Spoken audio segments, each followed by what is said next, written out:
Այս տարվա նոյեմբերի 1-ը քաղաքացիները բացառությամբ թոշակառուների պետք է լրացնեն հայտարարագիր, որի ժամկետը երկարաձգվել էր մինչև նոյեմբեր։ ԱԺՔ խմբակցության պատգամավոր Բաբկեր Թունյանը առաջարկում է փոխել գրանցված աշխատողների եկամուտների հայտարարագրման համար գործող կարգավորումները, որի համաձայն աշխատող բոլոր քաղաքացիները պետք է մինչև նոյեմբերի 1-ը էլեկտրոնային ստորագրությամբ մուտք գործեն եկամուտների հայտարարագրման համակարգը համապատասխան հարթակ եւ լրացնեն այն։ Տնտեսագետ Հրայր Կամենդատյանը Օրագիր Նյուզի հետ զրույցում նշեց, որ այս փոփոխությունների տակ թաքնված ծուղակ է տեսնում։ Իհարկե սա կա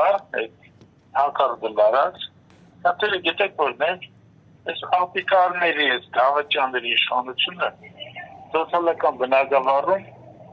բարդապես քաղաքացիներ ուզում է ֆինանսական ստրկության տակ։ Այս ամբողջը։ Ըստ տնտեսագետի, քանի որ հայտարարագրման կարգավորումները մոտ 620,000 հոգու վրա չէր աշխատելու, որոշել է նայել ճանապարհով գնալ։ Հիմա որոշեցին սոցիալական բայցին չմեն, սոցիալների մեջ ցանում են, այնտեղ մնում մոտավորապես 6,000, որ մերել է։ Դրանց կապված չեն անել։ Դրանց կապված մոտավոր առաջին իրենց ընդհանուր տարածված ինֆորմացիա,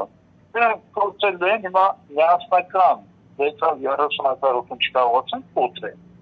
Հիմա փորձել են հատիկ կոտրել մարդկանց։ Արդյոք պարտադիր հայտարարագրումը չի վերաբերվում շարքային քաղաքացիներին, Կամենդատյանը ասաց, որ անխտիր վերաբերվում է բոլորին։ Դրանք պարտադիր ուզում են ֆինանսական լուծել, թե մարդկանց զուգին այս ամբողջը։ Ու փորձում են տանել մի նոր գործիք, որ ցանկացած մարդու նկատմամբ իրարու կա։ Ցանկացած։ Նայեք, դու կենթանեք որից է ավանդի տոկոս եք դրել, ընդհանրապես 1 ժամով մի ավանդ եք դրել մի բանկում, չէ՞։ Արդեն դուք պարտավորություն ունեք, որովհետեւ դա հայտարարեք։ Հիմա ասում եմ, դու մի հայտարարագրի, մենք կտեսնենք, մենք միանգամից քո նկատմամբ արդեն իսկ բնույթի աշխատանքներ կսկսենք։ Հասմիկ Մովսիսյան, Օրագիր Նյուզ։